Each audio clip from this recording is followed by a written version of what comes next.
Ati hardhaa keetiin abdiin kutatin. Maaliif abdii kuttaa?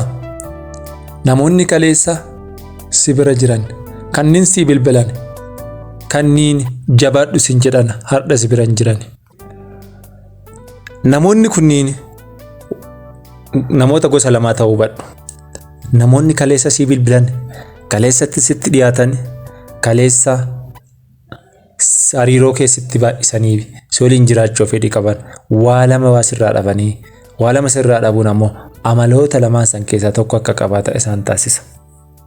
Tokkoffaan namoonni kaleessa si bilbilan, sababni si bilbilaniif tarii situ qabeenya qaba. Qabeenya qabdu sanaan yeroo tokko tokko gargaarsa isaaniitiif harka laattaaf. Harki kee sun yoo irraa deebi'e oolmaati kaleessa oolteef sana hin yaadatanii kan kaleessa maal na godhe hardha na dhoowwate siin jedhu. Ati kaleessa isaaniif jettee dhamaatii guddaa dabarsitee hiyyummaa keetiin osoo hin taane durummaa kee sanaan cimtee namoota biratti ofitti qabdee waliin jiraataa turteetta. Hardha qabeenyi sun si biran jiru. Qabeenya san waan dhabdeef namoonni hardha si bilbilan sunniin si biran jiran. Namni gaafati qabaatte malee gaafati dhabde hiriyyaas firas godhachuun barbaadan. Gaafati qabaatte ati gooftaa isaaniiti. Addunyaa hardha keessa jiraannu kana keessatti ati hin qabdu taanaaniin dhabaan firan qabu. Garuu waa lama dhabuun qabdu. Qabeenyi hin darbaan dhufa. Garuu qabeenyi kan dhufuu danda'u yoo ati ifaajjeedha. Naaman innan siin jedhaa jiru kun muuxannoo namoota hedduu muudateedha. Akkasuma immoo kitaabilee fi jechoota hayyoota tokko tokko dhaga'ee waan isinitti himaa jirudha. Waa lama hin hiyyoomin. Inni tokko hiyyummaa sammuu, inni tokko ammoo hiyyummaa qaamaati. Yookiin hiyyummaa qabeenyaa jechuu ni dandeenya. Hiyyummaan hamaan dhalamaa namaatiif yookiin hiyyummaan hamaan balaa guddaa fidu hiyyummaa sammuuti. Hiyyummaa sammuu jechuun maraatanii qullaa deemuu miti. Osoo maraattee qullaa hin deemne gaafa sammuu keetitti fayyadamtee jireenya amma jiraataa jirtu kana keessaa ba'uuf hin ifaanne umurii kee kana keessatti rakkoo borsii mudataniif wabii ta'uu keetiif gaafa ofiif hin mirkaneessine ati hiyyummaa sammuu qabda. Ebaluun kana naan jedhee ebaliin sana naan jettee hawaasni na waliin jiraataa jiran kana naan jedheen wabii tokko siin ta'u. Fira qabaan yeroo ammaan barbaachisu firri waan ati harkaa qabdu. Gaafa harkaa qabaatte fira keetii miti ormii fi diinni keessa si jalatti gombobu yookiin si jaalatu. Gaafa tammoo harkaa dhabdee hiyyeessa taate ormaa miti firri ati waliin jiraataa jirtuyyuu naga seeraa sin gaafatani. Hawaasa keessa jiraannu keessatti yoo argitan namoonni qabeenya qaban teessoon alatti baafamee kennamee fi bunni gaafatamee danfifamee fi marqi osoo hin gaafatamneef marqamee fi fira kabajamaa ta'u. Garuu gaafati hiyyeessa taate kiisiin kee qullaa ta'e, kiisiin kee ammoo gubbaadhaanis ni mul'ata. Gaafa uffanni kee bareedaan taane, gaafa nyaatte sirraan mul'anne, dudduubni kee gaafa wabii jireenya boruutiif utubaa siin taane ati hiyyeessa. Garuu hiyyummaa lammaffaa kana keessatti kan harka keetiin fidattes ta'uu baatu rabbiin itti kadhattee yoo hojjatte karoora baafatte wanni ati hin jijjiiramneef hin jiru.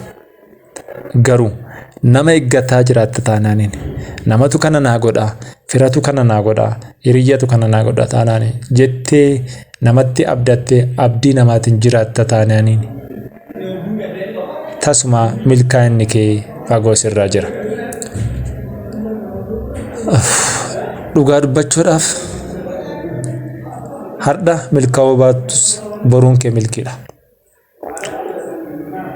Har'a kuftus borusitu nama fuulduratti dhaabbatee nama dubbatee nama amansiisu ta'a. Namoonni dhibbaatamni yookiin kumaatamni yeroo kaleessa ati kufaatii keessatti mucucaattee boolla keessatti of argitu boolla san keessaa ba'uudhaaf wadaroo barbaaddu gaafa wadaroo dhabdee iyyattee iyya siif hin bahin namoonni gaafati qabdu gaafati nama cimaa taate hundi isaanii wadaroo osoo hin taane harka isaaniitiin qileessan si keessaa si baasuuf osoo hin taane konkolaataa hiriirsanii si bira dhaabbatu. Konkolaataa filatanii si yaabbisu. Mana nyaataa filatanii mana kanatti nyaadhu siin jedhu. Dhugaadha. Akkamitti jijjiiramnaan gaafii nama hundaati. Abdiin kutatin. Waan eegalte galmaan gahi. Waan galmaan geette milkaa'ina san keessatti waan argatte akka galtetti fudhu isa caalaaf hojjedhu. Kaleessa beeloftee haadhaaf abbaa kee waliin jireenyi sitti hadhaa'ee biyya ormaa jiraatta ta'a. Kaleessa namoonni ollatti gaafa ati hiyyummaa sanin jiraattee nyaataa miti bishaan yeroo isaan kadhattu bishaan manaa qaban siif hin kennine. Gaafa ati waarkatti qabattee biyya ormaatti mudhii hidhattee galtee jireenya maatii keetii sanas jireenya keetii sanas jijjiirtu bishaan osoo hin taane aannan itichanis eegu. Hin goyyoomin waan hadha qabdu isa kaleesseetiin madaalii namatti kenni. Kana jechuun dondhoomi jechuu miti.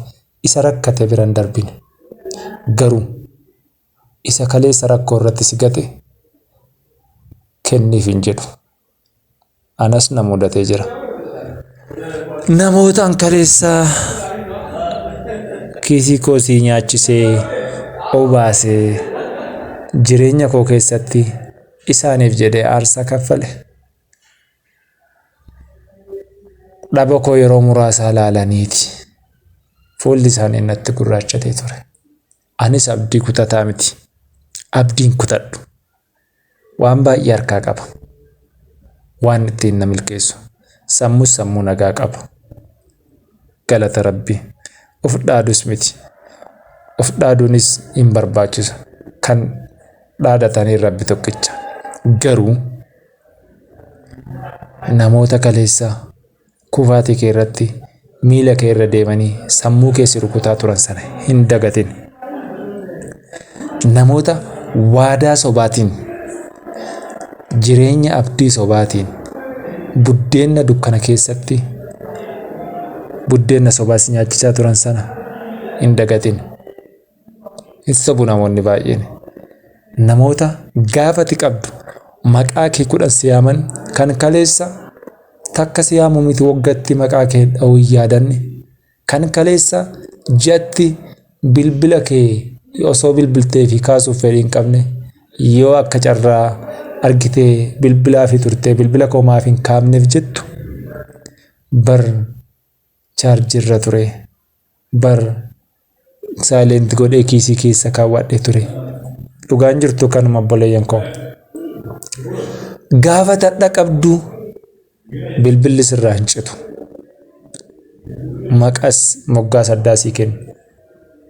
Maqaa filataniitti hin siyaamu. Namoonni baay'een goyyoomaa jirra.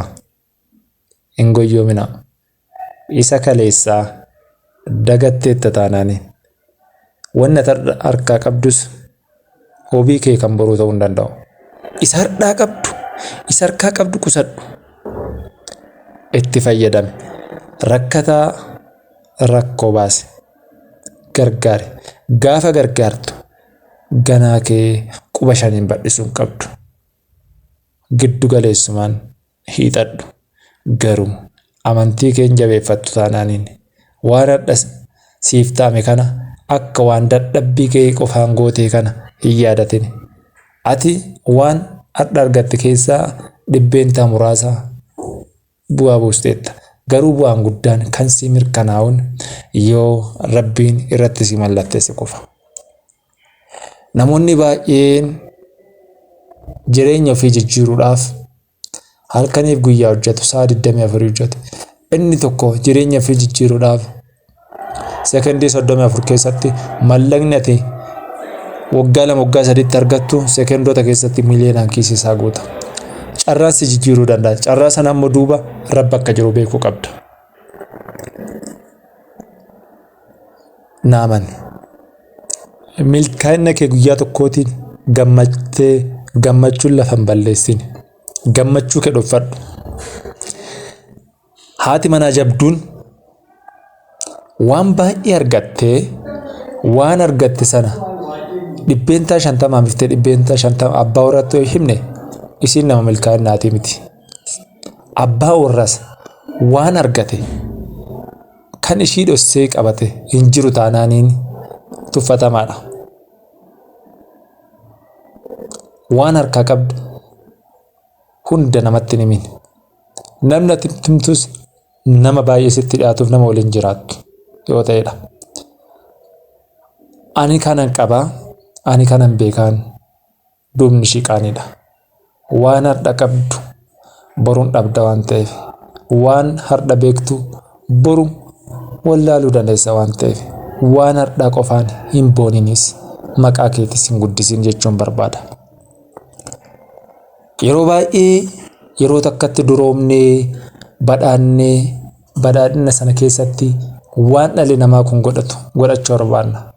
Jireenyi dhala namaa akka hayyuun tokko jedhutu egaa hayyuu kana maqaa isinii kaasee sagantaa koo xumura. Hayyuun addunyaan beektu Abrahaam Masloo jireenya dhala namaa iddoo 5tti qoodamaa jedhee kaasa. Baay'ee dhageeffadhaa.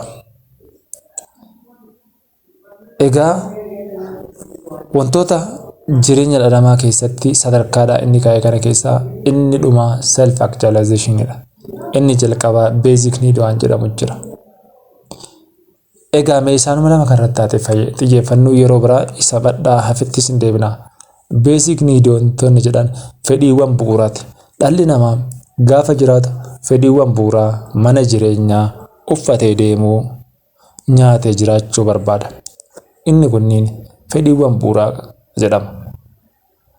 Jireenya keenya keessatti namoota waliin jiraannuu fi hawaasa waliin jiraannu kana yoo ilaalle sadarkaan jireenya isaanii basic need yookiin fedhii bu'uuraa kana kan guuttatee miti. Gaafa fedhii bu'uuraa kana hin guuttanne nuti akka dhala namaatti jiraataa hin jiru yookiin survive godhaa hin jiru jechuudha. Inni xumuraa self actualization kan jedhamudha. Fiixee dhalli namaa waan argate sana ittiin namoota hedduu gargaaru. Qabeenya badhaa qabaa.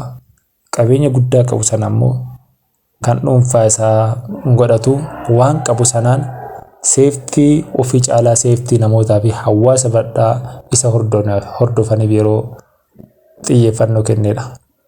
Inni kun baay'ee barbaachisaadha jechuudha.